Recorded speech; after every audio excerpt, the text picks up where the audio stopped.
বহু বছর আগের কথা। পাহাড়ের কোলে ছিমছাম একটা গ্রাম। সেখানে থাকতেন আমান নামের এক ব্যক্তি। ওই তল্লাটের সবচেয়ে নামকরা বেকারির মালিক ছিলেন তিনি। প্রতিদিন সকালে তার বানানো গরম রুটি আর কেকের মিষ্টি গন্ধে পুরো গ্রাম মম করত। লোকে বলতো, আমানের রুটিতে শুধু পেট ভরে না, সাথে থাকে অজস্র ভালোবাসা। অসহায় গরিব মানুষও বিনে পয়সায় পেট ভরে রুটি খেতেন। আমান ছিলেন ভীষণ নিয়ম মেনে চলা মানুষ। প্রতিদিন সূর্য ওঠার আগেই তিনি উঠে পড়তেন। চারদিক যখন শুনশান, আমান তখন উনুন জ্বালিয়ে প্রভুর কাছে সিজদায় পড়ে যেতেন। তিনি সবসময় বলতেন, তার হাতের এই জাদু তার নিজের কোনো কৃতিত্ব নয়, পুরোটাই সৃষ্টিকর্তার দান। তিনি হাসি মুখে বলতেন, আমি তো ভাই শুধু খামির বানাই, স্বাদ তো দেন আমার মালিক।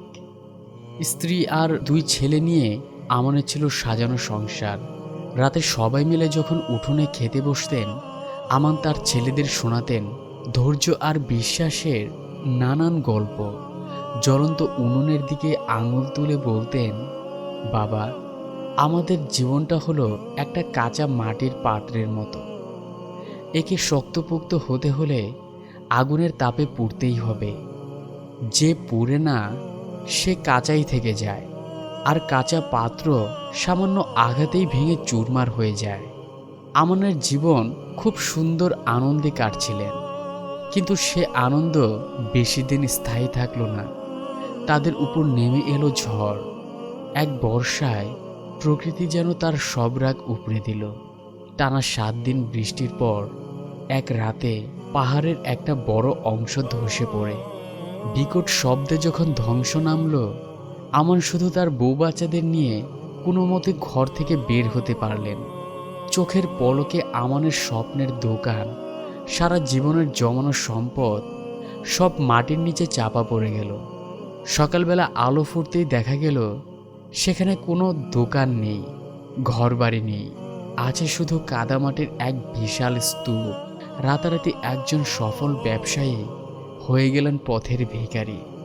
মহাজনের ধার শোধ করতে আমান যেন নিরুপায় হয়ে গেলেন। আমানের সকল জমানো অর্থ, গোদামের মালামাল সব পাহাড় চাপায় প্রকৃতি বিলীন করে দিয়েছেন, শেষ করে দিয়েছে সব। আমান তখনও প্রভুর ধ্যানে ডুবে আছেন আর বলছেন, হে প্রভু, তুমি তো সব দেখছো। কাল পর্যন্ত তার বানানো খাবারের প্রশংসায় পঞ্চমুখ ছিল। আজ তারাই আড়ালে বলতে লাগলো, নিশ্চয় আমান গোপনে বড় কোনো পাপ করেছে, নইলে এমন সর্বনাশ হয় কারোর। ওপরওয়ালা ওর উপর নারাজ হয়েছেন। মানুষ আসলে এমনই হয়। সুসময়ে যারা ছায়ার মতো পাশে থাকে, বিপদের দিনে তারাই সবার আগে পাথর ছুঁড়ে মারে।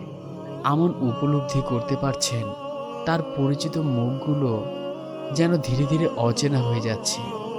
ঋণের দায়ে আমানের শেষ সম্বলটুকুও নিলাম হয়ে গেল। নিরুপায় হয়ে বউ বাচ্চা নিয়ে তিনি গ্রামের এক প্রান্তে স্যাঁতস্যাঁতে পাথরের গুহার মতো একটা ঘরে আশ্রয় নিলেন। শীতের রাতে যখন পাথরের ফাটল দিয়ে কনকনে ঠান্ডা বাতাস ঢুকছিল, আমানের ছোট্ট ছেলেটা খিদের জ্বালায় কেঁদে উঠলেন। বললেন, বাবা, আমাদের সুন্দর বাড়িটা কোথায়? আমরা ওখানে কবে যাব বাবা? আমান ম্লান হেসে ছেলের মাথায় হাত বুলিয়ে আকাশের দিকে তাকালেন।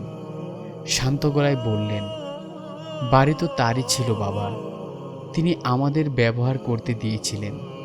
এখন প্রয়োজন মনে করেছেন তাই ফিরিয়ে নিলেন। তিনি আমাদের যেখানে রেখেছেন সেটাই এখন আমাদের রাজপ্রাসাদ। রাতে সবাই যখন ক্লান্ত হয়ে ঘুমিয়ে পড়ল, আমান এক কোণে বসে প্রার্থনায় হাত তুললেন। দু চোখ বেয়ে অঝরে জল পড়ছিল, তবে সে জলে কোনো আক্ষেপ বা অভিযোগ ছিল না, ছিল নিজেকে সঁপে দেওয়ার শান্তি। তিনি ফিসফিস করে বললেন, প্রভু, আমি জানি তুমি সব দেখছ। তুমি যা কেড়ে নিয়েছ তার চেয়েও তুমি নিজে আমার কাছে সবচেয়ে বেশি দামি। এই কঠিন সময়ে আমাকে শুধু শক্ত থাকার শক্তিটুকু দাও। এই চোখের জল আর বিশ্বাসটুকুই ছিল তখন তার একমাত্র সম্বল। পরের কয়েক মাস আমানের কেটেছে নরক যন্ত্রণার মতো। তিনি অন্যের বাগানে মাটি কেটেছেন, বাজারে কুলি খেটেছেন। যে হাতে একসময় রাজকীয় কেক তৈরি হতো, সেই হাত এখন কড়া পড়ে ক্ষতবিক্ষত। কেউ কেউ তাকে দেখে উপহাস করে বলতো, কি গো আমান, তোমার উপরওয়ালা এখন কোথায়? আমান শুধু হাসতেন, কোনো জবাব দিতেন না। একদিন কনকনে শীতের সন্ধ্যায় কাজ শেষ করে আমান বাড়ি ফিরছিলেন। হঠাৎ দেখলেন রাস্তার ধারে এক বৃদ্ধ প্রচণ্ড ক্ষুধায় কাঁদছেন। জীর্ণ পোশাক, শরীর একদম দুর্বল। আমানের কাছে তখন পরিবারের জন্য কেনা মাত্র এক টুকরো শুকনো রুটি আর একটু পানি। কিন্তু তিনি এক সেকেন্ডও ভাবলেন না। নিজের শেষ সম্বলটুকু তিনি তুলে দিলেন অচেনা বৃদ্ধের মুখে। রুটিটা খেয়ে বৃদ্ধ ধীরে ধীরে চোখ খুললেন। কিছুক্ষণ আমানের চোখের দিকে তাকিয়ে থাকলেন। ওই চোখে কোনো হাহুতাশ নেই, দুনিয়ার প্রতি কোনো রাগ নেই।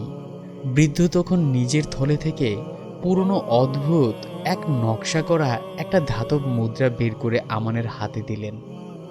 বললেন, যাও বাবা, এই মুদ্রাটা শহরের সবচেয়ে বড় ব্যবসায়ীর কাছে নিয়ে যাও।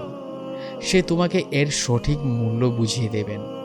আমান অবাক হয়ে বললেন, আমি তো কোনো কিছুর আশে আপনাকে সাহায্য করিনি। বৃদ্ধ মৃদু হেসে বললেন, এটা কোনো দয়া নয়, এটা তোমার অটুট বিশ্বাসের একটা ছোট্ট উপহার। তোমার ধৈর্যের ফল পাওয়ার সময় চলে এসেছে। এই কথা বলেই বৃদ্ধ উঠে দাঁড়ালেন। তারপর হাঁটতে হাঁটতে যেন কুয়াশার মাঝে কোথায় হারিয়ে গেলেন। আমান যখন শহরের সেই বিরাট ব্যবসায়ীর প্রাসাদে গিয়ে মুদ্রাটা দেখালেন, ব্যবসায়ী তো চমকে নিজের চেয়ার ছেড়ে লাফিয়ে উঠলেন। তার হাত কাঁপছিল, কারণ ওটা ছিল 1000 বছরের পুরনো এক দুর্লভ রাজকীয় মুদ্রা, যার দাম হিসেব করা মুশকিল। ব্যবসায়ী আমানকে জড়িয়ে ধরে বললেন, এই মুদ্রাটা আমার দাদাজান সারা জীবন খুঁজে বেরিয়েছিলেন। তিনি একজন বড় দার্শনিক ছিলেন। তিনি বলে গিয়েছিলেন, একদিন একজন পবিত্র মনের মানুষ এই মুদ্রাটা নিয়ে আসবে। আমানকে ওই মুদ্রার বদলে এত টাকা দেয়া হলো যে তিনি চাইলে একটা দোকান নয়, বরং রুটি তৈরি করার বিশাল কারখানা খুলে বসতে পারতেন। এরপর আমান আবার তার ব্যবসায় ফিরে এলেন।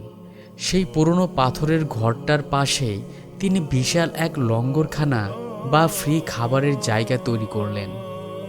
এখন তার দোকানের রুটির স্বাদ যেন আরও বেড়ে গেছে, কারণ এর সাথে মিশে আছে অভিজ্ঞতার লবণ আর ধৈর্যের মিষ্টি স্বাদ। আমান এখন আগের চেয়েও অনেক বেশি সাধারণ জীবনযাপন করেন। দামি পোশাক না পরে নিজের হাতেই গরিবদের মাঝে রুটি বিলিয়ে দেন। একদিন এক হতাশাগ্রস্ত যুবক এসে আমানের কাছে কান্নায় ভেঙে পড়লেন। বললেন, আমান চাচা, আমি সব হারিয়ে ফেলেছি। আমার ব্যবসার সম্মান সব শেষ। আমার আর বাঁচতে ইচ্ছে করছে না। আমান যুবকটাকে বুকে টেনে নিলেন, উনুনের আগুনের দিকে তাকিয়ে বললেন, শোনো বাবা, তোমার 2 হাত যখন ভরা থাকে তখন তুমি নতুন কিছু নিতে পারবে না। ওপরওয়ালা যখন তোমার হাত খালি করে দেন, তখন বুঝতে হবে তিনি তোমাকে আগের চেয়েও দামি কিছু দেওয়ার প্রস্তুতি নিচ্ছেন। হাত খালি হওয়া মানে সব শেষ হওয়া নয়।